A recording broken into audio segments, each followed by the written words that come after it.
తాకట్లో ఉన్న మీ బంగారాన్ని విడిపించి ఆ రోజు ఆన్లైన్ రేటుకి కొంటాం. Sharma gold company.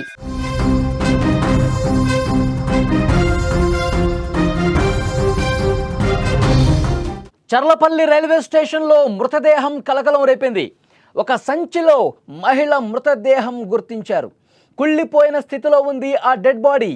వాసన రావడంతో పోలీసులకు ఇన్ఫర్మేషన్ వచ్చింది. హతురాలు మహిళగా నిర్ధారించారు. సీసీటీవీలో నిందితుడి ఆనవాళ్లు కూడా కనిపించాయి.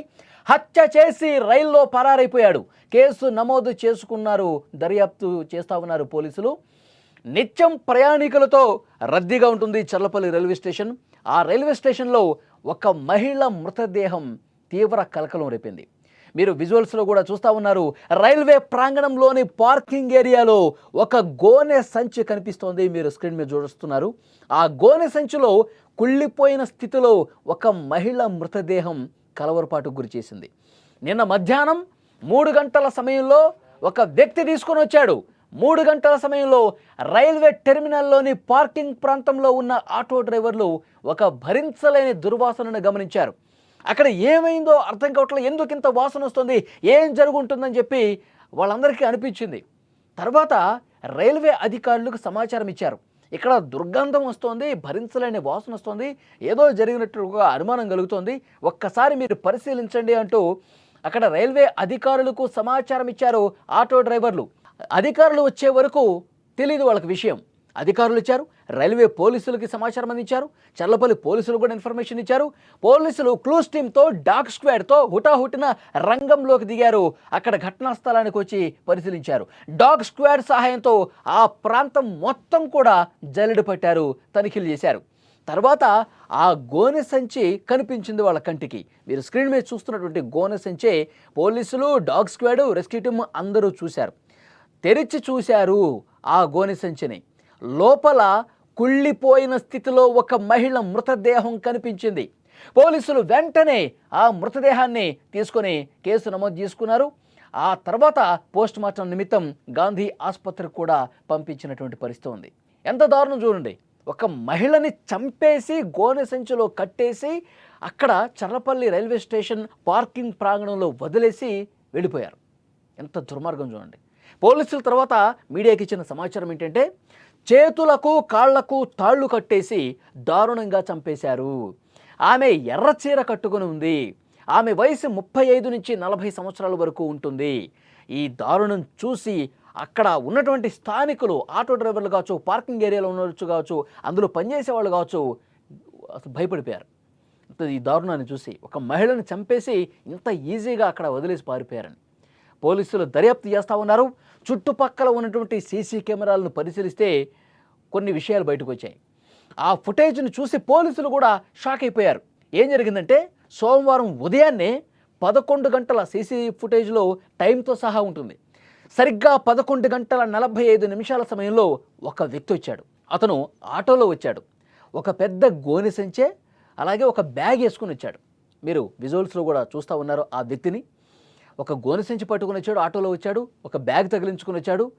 ఆ బ్యాగ్ను తీసుకొని వచ్చిన తర్వాత ఆ గోనె సంచి అక్కడ పెట్టి తర్వాత అతను చాలాసేపు అక్కడ కూర్చున్నట్టుగా తెలుస్తోంది. అతను చాలాసేపు ఏమీ ఎరగనట్టుగా అతను కూర్చొని ఉన్నాడు. ఎలాంటి అనుమానం రాకుండా ఆ సంచిని అక్కడే పెట్టి ప్రయాణికులు రద్దీ ఉంటుంది కదా, అక్కడే చాలాసేపు ఏదో ట్రైన్ కోసమో లేకపోతే ఇంకెవరో కోసమో వెయిట్ చేస్తున్నట్టుగా నటించాడు. 2 గంటల పాటు అక్కడే కూర్చున్నాడు అంటే అర్థమవుతుంది అతను ప్లాన్. సరిగ్గా మధ్యాహ్నం 1:45 నిమిషాల సమయంలో ఆ వ్యక్తి ఆ గోనె సంచిని అక్కడే వదిలేసి 2 గంటల పాటు అక్కడే కూర్చున్నటువంటి ఒక వ్యక్తి అది లగేజ్గా అక్కడ ఉన్న వాళ్ళందరినీ భ్రమింపజేసి అక్కడే వెయిట్ చేసి 2 గంటల తర్వాత మెల్లగా ఎవరు చూడలేదు అనుకున్న సమయంలో తన బ్యాగుతో ముందుకు వెళ్ళిపోవటాన్ని చూశారు. ఆ అనుమానితుడిని మీరు స్క్రీన్ మీద కూడా చూస్తూ ఉన్నారు. 2 గంటల పాటు ఆ గోనె సంచి పక్కనే కూర్చున్నాడు. ఎవరూ లేరు అనుకుని నిర్ధారించుకున్న తర్వాత, ఎవరు నన్ను గమనించట్లేదని చూసుకున్న తర్వాత మెల్లగా అక్కడి నుంచి ఉడాయిస్తున్నాడు. ఆ దృశ్యమే మీరు రైట్ సైడ్ బాక్సులో ఆ అనుమానితుడిని, ఆ రెడ్ టీషర్ట్ వేసుకున్నటువంటి వ్యక్తులు అనుమానితుడిగా పోలీసులు భావిస్తూ ఉన్నారు. అతన్ని మీరు కూడా చూస్తూ ఉన్నారు. ప్లాట్ఫామ్ 4 వద్ద దుస్తులు మార్చుకున్నాడు. అప్పటి వరకు వేరే డ్రెస్సులో ఉన్నాడు. తర్వాత ప్లాట్ఫామ్ నెంబర్ 4కి వెళ్ళి తన దుస్తులు మార్చేసుకుని ట్రైన్ ఎక్కి పారిపోయాడు. ఈ మొత్తం వ్యవహారం కూడా అక్కడ సీసీ కెమెరాలు రికార్డ్ అయిపోయింది. పోలీసులు ఇన్వెస్టిగేషన్లో భాగంగా ప్రతి సీసీ ఫుటేజ్ను కూడా తనిఖీ చేస్తే అతను ఏ విధంగా వచ్చాడు, ఏ విధంగా అక్కడ గోనెసించి పెట్టాడు, ఏ విధంగా అక్కడి నుంచి జారుకున్నాడు, తర్వాత డ్రెస్సులు ఎక్కడికి వెళ్ళి మార్చుకున్నాడు, తర్వాత ఏ ట్రైన్ ఎక్కి పారిపోయాడు, ఇవన్నీ కూడా చాలా చక్కగా సీసీ కెమెరాలు అక్కడ రైల్వే స్టేషన్లో రికార్డ్ అయినటువంటి పరిస్థితి ఉంది. అంటే దీన్ని బట్టి అర్థమవుతుంది ఇది చాలా పక్కా ప్రణాళికతో చేసినటువంటి ఒక హత్య అని చెప్పి స్పష్టమవుతోంది. హత్యకు గల కారణాలు ఇంకా వెలికి తీస్తూ ఉన్నారు. దర్యాప్తు వేగంగా జరుగుతోంది. అతను ఎక్కడికి పారిపోయాడు, అక్కడికి కొన్ని పోలీసు బృందాలు కూడా వెళ్ళినట్టుగా సమాచారం వస్తోంది. అసలు ఆ మహిళ ఎవరు, ఈ దుండగుడు ఎవరు, ఎందుకు చంపాడు, దీనికి కారణం ఏంటి అన్నీ కూడా పోలీసుల ఇన్వెస్టిగేషన్లో బయటపడే అవకాశం ఉంది. పోలీసులు ప్రస్తుతం సీసీ ఫుటేజ్ ఆధారంగా ఇంకా గాలింపు చేస్తూ ఉన్నారు. అతను ఎక్కడ దిగాడు, ఏ స్టేషన్లో దిగాడు, ఎటు వెళ్ళాడు అన్నీ కూడా సీసీ కెమెరాల్లో రికార్డ్ అయినటువంటి దృశ్యాల ఆధారంగా ప్రస్తుతం ఇన్వెస్టిగేషన్ జరుగుతుంది. ఈ దారుణం చూసి సమాజంలో రోజుకొక కొత్త క్రైమ్ వెలుగులోకి వస్తుంది. ప్రతిరోజు కూడా మహిళల్ని చంపుతున్నటువంటి దృశ్యాలే కనిపిస్తూ ఉన్నాయి. చాలా దుర్మార్గమైనటువంటి దారుణాలు జరుగుతూ ఉన్నాయి సమాజంలో. ప్రతి ఒక్కరూ కూడా దీన్ని చూసి భయపడే పరిస్థితి ఉంది. ఎంత ఈజీగా చంపేస్తూ ఉన్నారో, ఎంత ఈజీగా ఎస్కేప్ అయిపోతున్నారో కూడా ఈ దృశ్యాలను చూస్తుంటే అర్థమవుతుంది.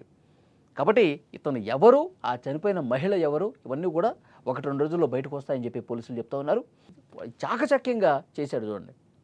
ఎవ్వరు నన్ను గుర్తుపట్టట్లేదు, నన్ను ఎవరూ కనిపెట్టలేరు అనుకుని బాగా నటించాడు అతను. ఆటోలో వచ్చాడు. ఆటోలో వచ్చినప్పుడు కూడా ఆటో డ్రైవర్ కూడా తెలిసి ఉండదు బహుశా ఇతను ఏం తీసుకెళ్తున్నాడు, రైల్వే స్టేషన్ కంటే ఇతను లగేజ్ తీసుకెళ్తున్నాడేమో అనుకుంటారు కదా సహజంగా ఎవరైనా సరే. కాబట్టి ఆటో దిగిన తర్వాత దాన్ని అక్కడ పెట్టి ప్రయాణికులు రద్దీ ఉన్నప్పుడు అలాగే కూర్చొని వెయిట్ చేస్తున్నట్టు కూర్చొని ఎవరు చూడటం లేదనుకున్నప్పుడు ఉడాయించేశాడు.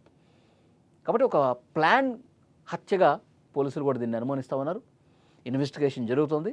ఈరోజు సాయంత్రానికి ఒక క్లారిటీ వచ్చే అవకాశం అయితే కనిపిస్తోంది. మాకు ఒక ఇన్ఫర్మేషన్ వచ్చింది. ఏమంటే చర్లపల్లి రైల్వే స్టేషన్ ప్రిమైసెస్లో ఒక అన్నోన్ బాడీ ఉన్నది అని చెప్పేసి గోనె సంచిలో కట్టి పడేసి ఉన్నదని ఇన్ఫర్మేషన్ వచ్చింది. ఆ ఇన్ఫర్మేషన్ మీద ఇక్కడికి వచ్చినాము. ఇక్కడికి వచ్చేసి చూస్తే అది ఫీమేల్ డెడ్ బాడీ. అది దాని గురించి కేసు రిజిస్టర్ చేసి దర్యాప్తు చేస్తున్నాము.